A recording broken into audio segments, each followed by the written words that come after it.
दोस्तों, आप सभी का मैथ हब खावा में हार्दिक स्वागत है। मैं आज क्लास 10 का ऊंचाई एवं दूरी चैप्टर्स का प्रश्नावली 9.1 का 7वां नंबर हिसाब बनाने जा रहा हूं, जो इस प्रकार है। हिसाब कहता है कि भूमि के एक बिंदु से एक 20 मीटर ऊंचे भवन के शिखर पर लगी एक संचार मीनार के तल और शिखर के उन्नयन कोण क्रमशः 45 डिग्री और 60 डिग्री है। मीनार की ऊंचाई ज्ञात कीजिए। तो हम इसको फिगर से समझते हैं कि ये क्या कह रहा है। तो पहले हम एक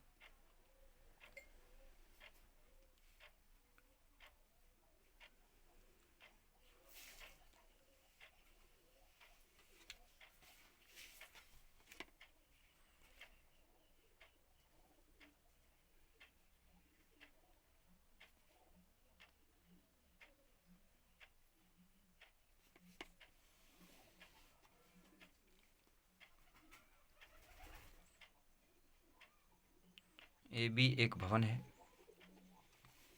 अब यहाँ से फिर यहाँ मिला देते हैं।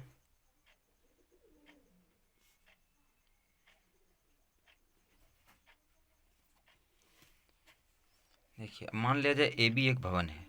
ए बी क्या है? एक भवन है। इसकी ऊंचाई जो है दिया हुआ है। इसकी ऊंचाई कितनी मीटर है? 20 मीटर है। इसके ऊपर एक संचार मीनार लगा हुआ है।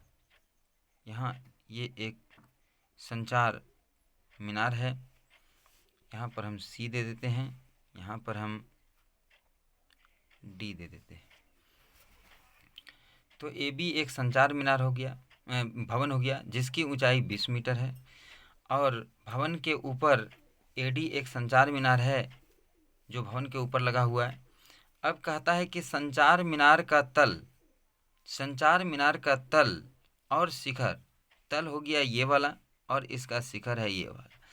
तल जो है वो भूमि के एक बिंदु के साथ ये 45 डिग्री का कोण बनाती है यहाँ पर।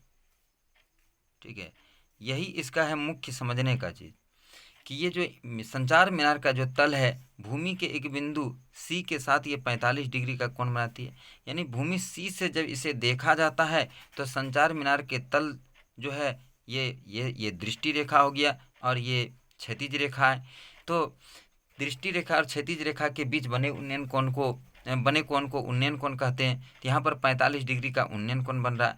अब यदि यही सी बिंदु से जब संचार मीनार के शिखर डी को देखा जाता है तो यहाँ पर कोण कितना डिग्री बनता है? 60 डिग्री का कोण बनता है। 60 डिग्री का, यहाँ से यहाँ तक का कोण कितना बनता है? 60 डिग्री का कोण बनता है। तो ये हमें क्या कह रहा है कि संचार मीनार की ऊंचाई निकालने के लिए कहता है कि भवन के ऊपर में जो संचार मीनार लगा हुआ है इसकी ऊंचाई निकालने के लिए कहता है। तो हम लोग पहले इसको लिखेंगे। अब क्या लिखना है? जो यहाँ पर हिसाब में जो दिया रहता है उसी चीज़ को हम लोग लिखते हैं। सॉल्यूशन, माना कि ए बी एक भवन है।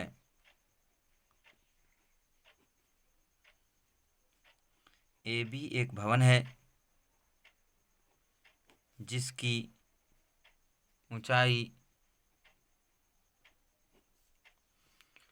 माना कि ए बी एक भवन है जिसकी ऊंचाई 20 मीटर है। ए बी एक भवन है जिसकी ऊंचाई 20 मीटर है। भवन के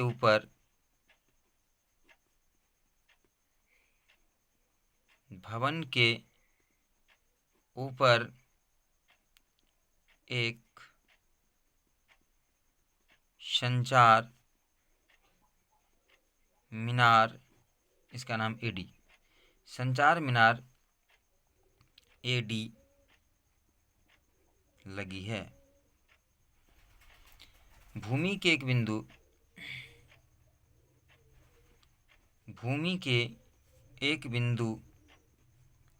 सी से, भूमि का यह एक बिंदु सी है। यहाँ से जब संचार मीनार के तल को देखा जाता है तो 45 डिग्री का उन्नयन कोण बनता है। वही बात लिखना है, भूमि के एक बिंदु सी से संचार मीनार के तल पर बना उन्नयन कोण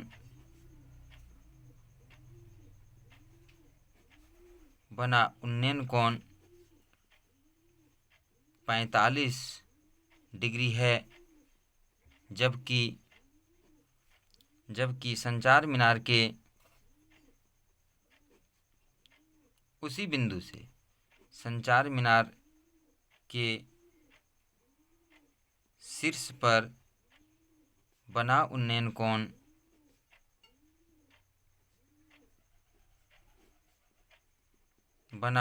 कोण 60 डिग्री है। अब यहाँ पर क्लियर हो गया। तो हमें क्या ज्ञात करनी है? तो हमें संचार मीनार की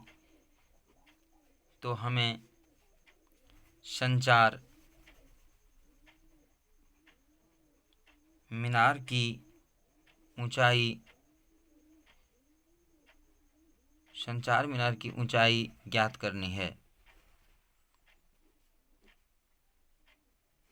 इतना बात लिखने से यह पता लग जाता है कि हमारा जो है हिसाब क्या कह रहा है और हमें निकालना क्या है। फिर से एक बार देख लेते हैं कि माना कि ए बी एक भवन है जिसकी ऊंचाई 20 मीटर है। यहाँ से हम 20 मीटर भी लिख दिए। भवन के ऊपर एक संचार मीनार एडी लगी है। भूमि के एक बिंदु सी से संचार मीनार का तल जो है ये ए है, यहाँ पर तल है। यहाँ पर जो है भूमि के एक बिंदु के साथ 45 डिग्री का यहाँ पर कोण बन रहा है। इसी बिंदु सी से संचार मीनार के शिखर डी पर बना उन्नयन कोण 60 डिग्री है। तो हमें संचार मीनार ए डी, यहाँ पर थोड़ा सा लिख देते हैं ए डी, संचार मीनार ए डी की ऊंचाई ज्ञात करनी है। संचार मीनार ए डी, यहाँ पर ए डी लिख दिए, हमें ए डी की ऊंचाई ज्ञात करना है। तो अब हम क्या करेंगे, पहले हम ए बी सी समकोण त्रिभुज को लेंगे, समकोण त्रिभुज ABC को लेंगे। चूँकि इसका ये जो है लंब जो है हमको पता है, हम इसका आधार पता कर लेंगे। और जैसे इसका आधार पता हो जाएगा तो हम फिर त्रिभुज DBC को ले लेंगे। तो उसमें भी हमको ये जब आधार पता हो जाएगा तो इसका लंब पता कर लेंगे। तो अब समकोण त्रिभुज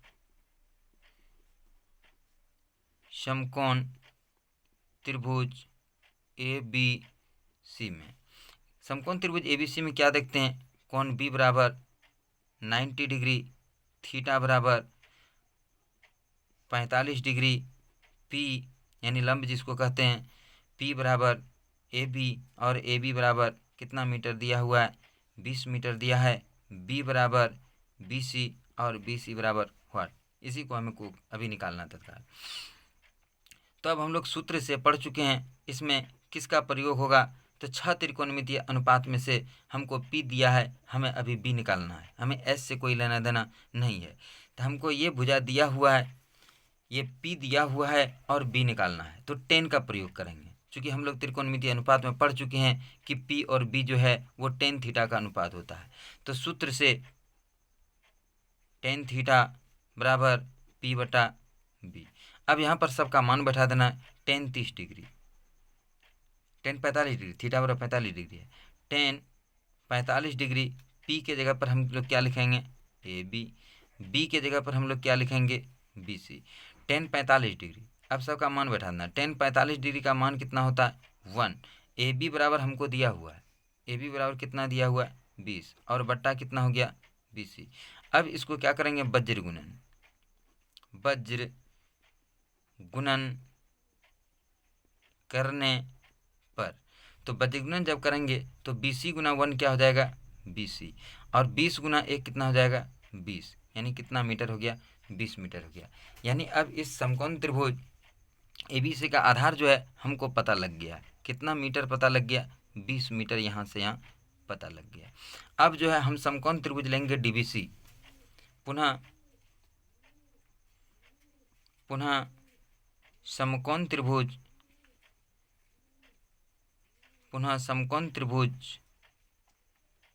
DBC में। अब इसमें क्या देखते हैं कि समकोण त्रिभुज समकोण त्रिभुज डीबीसी में जो है इसका लंब है डीबी और आधार है इसका बीसी, और एक कोण बी तो इसका 90 है ही, कोण बी बराबर 90 डिग्री, थीटा बराबर 60 डिग्री, पी बराबर, तो पी बराबर क्या हो जाएगा, डीबी हो जाएगा, डीबी, और फिर बी बराबर क्या हो जाएगा, बीसी। ठीक है, तो अब हम इसको समकोण त्रिभुज डीबीसी से हम निकालते हैं। तो फिर हम लिखेंगे सूत्र से। सूत्र हमारा क्या कह रहा है, सूत्र से यहाँ पर भी हमको क्या निकालना है, P, यानी कि हमको ये P निकालना है, DB निकालना है। DB में हमको 20 मीटर यहाँ से यहाँ तक का पता चल चुका है, पहले से पता है। तो जब हमको निकल जाएगा तो हम इतना 20 घटा देंगे तो हमारा जो है AD निकल जाएगा। इसलिए हमें निकालना है DB और हमारा BC जो है वो दिया हुआ है। फिर यहाँ पर जो है यानी कि लंब दिया हुआ है और लंब नहीं, आधार दिया हुआ है, लंब निकालना है तो टेन का ही प्रयोग करेंगे। टेन थीटा बराबर P बटा B होता है, B दिया है, P निकालना है, यहाँ से हमको ज्ञात करना है। तो इसलिए हम यहाँ पर फिर टेन थीटा का ही प्रयोग करेंगे। तो हमारा सूत्र क्या होता है, सूत्र से टेन थीटा बराबर P बटा B। इस बार थीटा का मान जो है 60 डिग्री है, टेन 60 डिग्री, और P के जगह पर हम क्या लिखेंगे, P के जगह पर हम लिखेंगे DB, P के जगह पर क्या लिखेंगे, DB, DB, और B के जगह पर हम क्या लिखेंगे, BC। अब टेन 60 डिग्री का मान हमको पता है, टेन 60 डिग्री का मान कितना होता है, √3 होता है। अब हम DB को क्या लिख सकते हैं, तो फिगर से आप देखिए, DB को हम लिख सकते हैं, क्या लिख सकते हैं, AD जोड़ AB। देखिए यहाँ से यहाँ को हम लिख सकते हैं AD जोड़ AB, यानी यहाँ से यहाँ हो गया AB, यहाँ से यहाँ हो गया AD, तो हम AB जोड़ AD लिख सकते हैं। हम इसको क्या लिख सकते हैं, AB जोड़ AD, और BC जो है हमारा पता है, BC हमारा पता है, BC हमारा कितना अभी तुरंत निकला हुआ है, BC जो है हमारा 20 मीटर निकला हुआ है। तो हम BC के स्थान पर क्या लिख देंगे, 20 मीटर लिख देंगे। अब AB भी हमको पहले से पता है, तो AB के जगह पर हम अब एक अगले स्टेप में लिखते हैं, √3 बराबर 20 जोड़ AD और बटा कितना हो गया, 20 हो गया। ठीक है, तो अब इसको हम क्या करेंगे, अब इसको हम वज्रगुणन कर देंगे, वज्र गुणन करने पर, तो इस कोण से इस कोण को हमको गुना करना, इसको ही बाएं भाग रखना है, इसलिए कि AD हमको निकालना है, तो आसानी के लिए हम इसको इधर ही रखेंगे। 20 जोड़ AD, इसको 1 से गुना करेंगे, कोई प्रभाव नहीं पड़ेगा। इधर हमारा क्या हो जाएगा, गुना में 20 गुना √3, तो हमारा ये हो गया 20 जोड़ AD बराबर हो गया 20 √3। AD बराबर हमको निकालना है, तो ये इधर प्लस में है, उधर जाके माइनस हो जाएगा, 20 √3 माइनस हो जाएगा 20, तो हमारा AD बराबर क्या हो जाएगा, 20 कॉमन आ जाएगा, 20 कॉमन आ जाएगा, बचेगा क्या, √3 माइनस 1, और यही हमारा आंसर होता है AD। तो इसको हम लोग अतः करके लिखेंगे, अतः संचार मीनार की ऊंचाई बराबर 20 √3 माइनस 1 मीटर, और ये हो गया हमारा आंसर। अब देखते हैं हम अगला क्वेश्चन 8 नंबर। 8 नंबर क्वेश्चन क्या कहता है कि एक पेडेस्टल के शिखर पर 1.6 मीटर ऊंची मूर्ति लगी है। भूमि के बिंदु से मूर्ति के शिखर का उन्नयन कोण और उसी बिंदु से पेडेस्टल के शिखर का उन्नयन कोण क्रमशः 45 डिग्री। लगता है इसमें कहीं गड़बड़ है, हिसाब रॉन्ग हो गया है लग रहा है, देख रहे हैं फिर से, यहाँ पर लिखने में भूल हुआ था।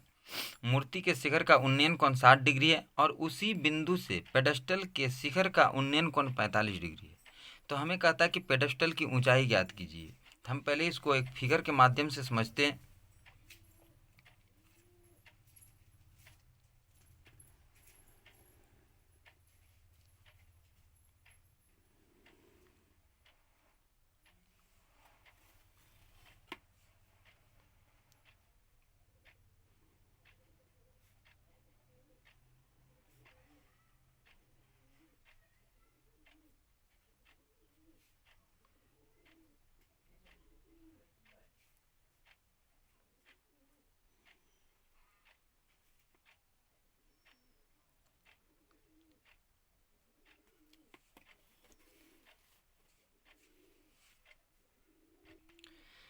अब देखिए, ये ए बी एक पेडस्टल है। अब हम इसका नाम देते हैं ए बी एक क्या है, पेडस्टल है। और ये एक मूर्ति है, इसकी ऊंचाई दिया हुआ है 1.6 मीटर है। इसका नाम हम डी दे देते हैं, यहाँ पर हम नाम सी दे देते हैं। और ये क्या है, एक मूर्ति लगी है जिसकी ऊंचाई 1.6 मीटर है। तो एक बार हम फिर से देख लेते हैं। एक पेडस्टल के शिखर पर, ए बी एक पेडस्टल है, इसके शिखर पर एक मूर्ति 1.6 मीटर ऊंची मूर्ति लगी हुई है। भूमि के एक बिंदु सी से, यहाँ पर हम सी लिखे हुए हैं तो यहाँ पर नहीं लिखा है, भूमि के बिंदु से मूर्ति के शिखर, भूमि के बिंदु से जब मूर्ति के शिखर को देखा जाता है तो उन्नयन कोण 60 डिग्री बनता है। यानी यहाँ से यहाँ जब देखा जाता है इसके शिखर को तो 60 डिग्री। और उसी बिंदु से पेडस्टल के शिखर पर, पेडस्टल का शिखर हमारा जो है ए बिंदु है, जब भूमि के उसी बिंदु से पेडस्टल के शिखर ए को देखा जाता है तो उन्नयन कोण 45 डिग्री बनता है। यानी ये जो है 45 डिग्री का कोण बन रहा है। और यहाँ से यहाँ जो है ये कितना डिग्री का कोण बन रहा है, 60 डिग्री का कोण बन रहा है। फिर से एक बार देख लेते हैं। तो हमें कहता है पेडस्टल की ऊंचाई ज्ञात करने, यानी हमको ए बी ज्ञात करना है। फिर से एक बार देखते हैं। भूमि के बिंदु से मूर्ति के शिखर, ये भूमि का एक बिंदु सी है, इससे मूर्ति के शिखर यानी डी को देखा जाता है। तो यहाँ से जब इसको देखा जाता है तो ये हमारा दृष्टि रेखा हो जाता है। और ये हमारा क्या है, क्षैतिज रेखा है। तो दृष्टि रेखा और क्षैतिज रेखा, यहाँ से यहाँ दृष्टि रेखा और क्षैतिज रेखा के बीच बने कोण को उन्नयन कोण कहते हैं। और ये उन्नयन कोण कितने डिग्री का बना हुआ है, 60 डिग्री। अब जो है इसी बिंदु से फिर पेडस्टल के शिखर को, इसके पहले मूर्ति के शिखर को देख रहा था, अब जो है पेडस्टल के शिखर को देखता है। और ये मूर्ति का पाद बिंदु भी है, लेकिन यहाँ पर पाद बिंदु नहीं लिखा, बात एक ही है, जो मूर्ति का पाद बिंदु है वही जो है पेडस्टल का शिखर का काम कर रहा है। तो यहाँ पर लिखा है कि उसी बिंदु से पेडस्टल के शिखर पर, तो ये दृष्टि रेखा हमारा हो गया, ये वाला दृष्टि रेखा हो गया। और ये हमारा क्या, क्षैतिज रेखा, इसके बीच बने कोण को उन्नयन कोण कहते हैं। और ये कोण हमारा जो है 45 डिग्री ये बता रहा है। तो ये कह रहा मूर्ति की ऊंचाई निकालने के लिए, तब हम लोग इसको लिखेंगे। क्या लिखना है, सॉल्यूशन। पहले सॉल्यूशन, माना कि ए बी एक पेडस्टल है, माना कि ए बी एक पेडस्टल है। पेडस्टल पेडस्टल के ऊपर, पेडस्टल के ऊपर ए डी एक, पेडस्टल के ऊपर ए डी एक मूर्ति लगी है जिसकी ऊंचाई, जिसकी ऊंचाई 1.6 मीटर है। भूमि के एक बिंदु सी, भूमि के एक बिंदु सी से मूर्ति के शिखर, जो किताब पहले लिखा है उसी को लिखेंगे हम। मूर्ति के शिखर पर बना उन्नयन कोण, बना उन्नयन कोण 60 डिग्री है। तथा उसी बिंदु सी से पेडस्टल के शिखर पर, पेडस्टल के शिखर पर बना उन्नयन कोण, बना उन्नयन कोण 45 डिग्री है। तो हमें पेडस्टल ए बी की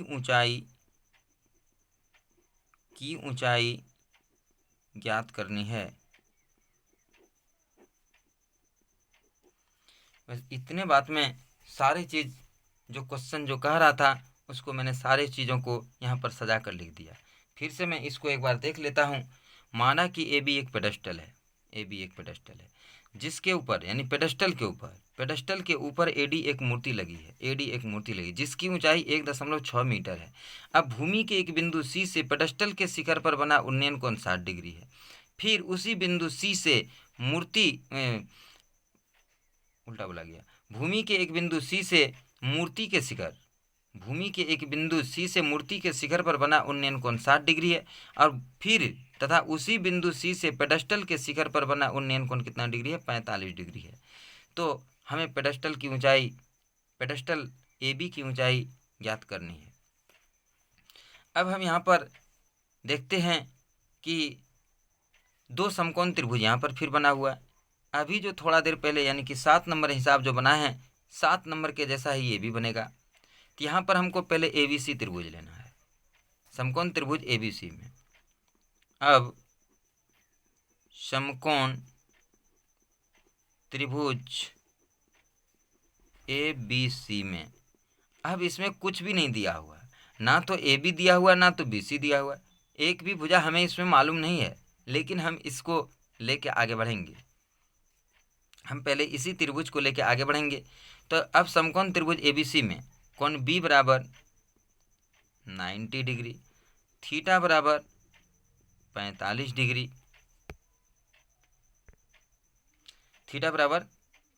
डिग्री, पी बराबर ए बी, बी बराबर बी सी। अब यहाँ पर हमको पेडस्टल की ऊंचाई ए बी ज्ञात करनी है। तो हम इसमें ए बी हमको ज्ञात करना है और बी सी हम लेके चलेंगे, क्योंकि हमको इसको कर्ण से लेना देना नहीं है। बी सी दिया हुआ नहीं है, लेकिन हम बी सी को ही लेके चलेंगे। ना तो ए बी दिया है ना तो बी सी दिया है, लेकिन हमको पी यानी कि ए बी निकालना है, पेडस्टल की ऊंचाई ए बी निकालना है। तो हम टेन थीटा का ही प्रयोग करेंगे। तो सूत्र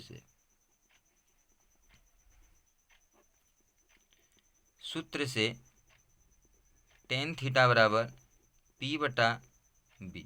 थीटा का मान दिया हुआ है यहाँ पर, तो क्या हो जाएगा?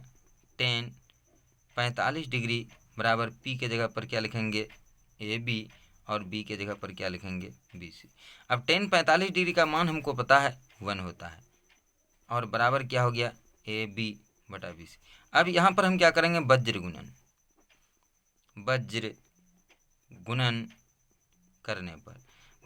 करने पर हमको क्या मिलता है? ए बी को 1 से गुना करेंगे तो ए बी, बी सी को 1 से गुना करेंगे तो बी सी।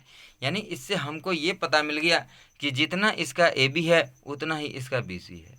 यानी कि ए बी और बी सी जो है दोनों आपस में क्या है? बराबर है। अब हम अगला त्रिभुज लेते हैं, त्रिभुज डी बी सी में। अब हम लेंगे बड़ा वाला त्रिभुज डी बी सी त्रिभुज में लेंगे। डी बी सी त्रिभुज में जो है ये कोण 90 डिग्री है, और ये जो है 45, यहाँ पर 60 डिग्री का कोण बन रहा है। तो हम लिखेंगे समकोण त्रिभुज डी बी सी में।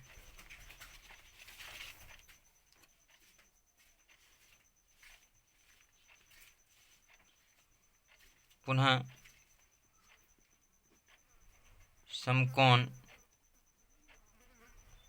त्रिभुज डी बी सी में इसका भी कोण बी वही त्रिभुज है 90 डिग्री, थीटा बराबर 60 डिग्री, और पी बराबर डी बी है, बी बराबर बी सी है।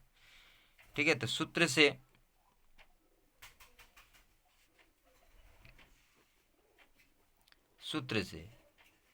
टेन थीटा बराबर पी बटा बी। टेन थीटा का मान दिया हुआ 60 डिग्री, तो क्या लिखेंगे?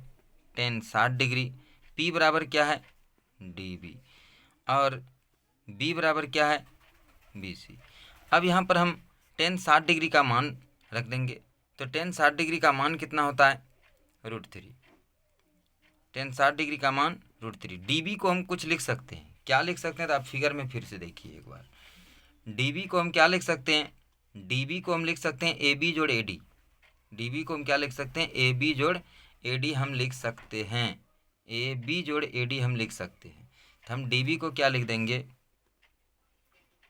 ए बी जोड़ ए डी और बटा क्या हो जाएगा, बी सी। अब जरा आप देखिए कि बी सी भी किसी के बराबर है, बी सी जो है ए बी के बराबर है, हमें ए बी निकालना है। अब यहाँ पर समझने वाली बात है, ध्यान देने वाली बात है कि हमें निकालना है ए बी, हमें निकालना है ए बी, यानी कि पेडस्टल की ऊंचाई ए बी निकालना है, और यहाँ पर नीचे बी सी है, और यहाँ पर हम पहले दिखा चुके हैं कि ए बी बराबर बी सी है। हम पहले त्रिभुज में देख चुके हैं कि ए बी और बी सी जो है वो आपस में बराबर है। तो यहाँ पर जो है हम बी सी के जगह पर हम ए बी लिख देंगे। तो यहाँ पर हमारा क्या हो जाएगा, √3 बराबर ए बी, और ए डी का मान हमको दिया हुआ है। यहाँ पर ए डी का मान जो है, ए डी एक मूर्ति है जिसकी ऊंचाई दिया हुआ 1.6 मीटर। तो यहाँ पर हम ए डी के जगह पर 1.6 मीटर लिख देंगे, 1.6 मीटर। और फिर बी सी को हम क्या लिखेंगे, ए बी ही लिखेंगे। यहाँ पर बगल में हम लिख देते हैं बी सी बराबर ए बी, चूँकि बी सी बराबर ए बी है। अब जो है इसको हमें हल करना है, तो कैसे हल करेंगे, तो वज्र गुणन से, वज्र गुणन करने पर, तो वज्र गुणन करेंगे तो क्या होगा, ए बी जोड़ 1.6 बराबर ए बी गुना √3। तो ये ए बी बराबर क्या हो गया, ये हो गया ए बी बराबर ए बी √3, और ऐसा करते हैं, रुक जा, एक ऐसा करते हैं, ये दोनों को एक साइड करेंगे, ए बी और इधर भी ए बी है तो दोनों को एक साइड कर देना है। तो यहाँ पर हम माइनस का चिन्ह लगा देते हैं, यहाँ पर हम माइनस का चिन्ह लगा देते हैं, इस लाइन को ही हटाते हैं। 1.6 इधर रहने दीजिए, 1.6, और इधर क्या हो गया, ए बी √3, और ये ए बी जो है प्लस में इधर जाके क्या हो जाएगा, माइनस ए बी हो गया। अब यहाँ पर कितना हो गया, 1.6, और इसमें ए बी कॉमन आ गया, ए बी कॉमन आ गया। तो यहाँ पर क्या बच गया, √3, और यहाँ क्या बच गया, -1। अब हमको ए बी निकालना है, और यहाँ पर √3 -1 जो है ये एक्स्ट्रा है, तो इसको इधर लाना होगा, यानी कि इसको हटाना होगा। इस ए बी को ए बी निकालना है, और √3 -1 जो है ये इसमें गुना में है, तो इधर आके क्या हो जाएगा, भाग लग जाएगा। तो अब ये क्या हो जाएगा, हम इसको थोड़ा सा इधर लिख देते हैं, ए बी √3 -1 बराबर 1.6। तब ए बी बराबर क्या हो जाएगा, 1.6, और बट्टा हो जाएगा √3 -1। अब इसको क्या करना है, हरों का परिमयकरण करना है, हरों का परिमयकरण कर देना है। तो ए बी बराबर क्या हो जाएगा, 1.6, और ये कितना है, √3 -1। तो हम लोग पढ़ चुके हैं हरों का परिमयकरण, इसके जस्ट उल्टा चिन्ह से ऊपर नीचे गुना कर देना है। अब ये हमारा क्या हो जाता है, 1.6 √3 +1, और यहाँ हमारा √3 a + b into a - b, a + b into a - b बराबर सूत्र होता है a² - b² होता है। तो इसी सूत्र पर इसको तोड़ देंगे, तो ये हमारा क्या हो जाएगा, √3 का होल स्क्वायर और -1 का होल स्क्वायर। ये क्या हो गया, 1.6 √3 + 1, और ये √3 गुना √3 3, और 1 गुना 1 1। तो ये क्या हो जाएगा, 1.6 √3 + 1, और 3 में 1 घट जाएगा, क्या बचेगा, 2। अब इसको हम कटा देंगे, अब इसको हम क्या करेंगे, कटा देंगे। तो हमारा कैसे कट जाएगा, इससे ये कट जाएगा, इससे ये कट जाएगा, कितना बार में कटेगा, 0.8 बार में कट जाएगा। तो हमारा फाइनल क्या हो गया, 0.8 इंटू √3 + 1 आ गया, और यही हमारा फाइनल आंसर है। तो अतः अब हम इसको अतः करके लिख देंगे, अतः पेडस्टल की ऊंचाई, अतः पेडस्टल की ऊंचाई, ये क्या निकला हमारा, ए बी निकला। सब जगह आप ए बी लिख दें आसानी के लिए, देखने के लिए।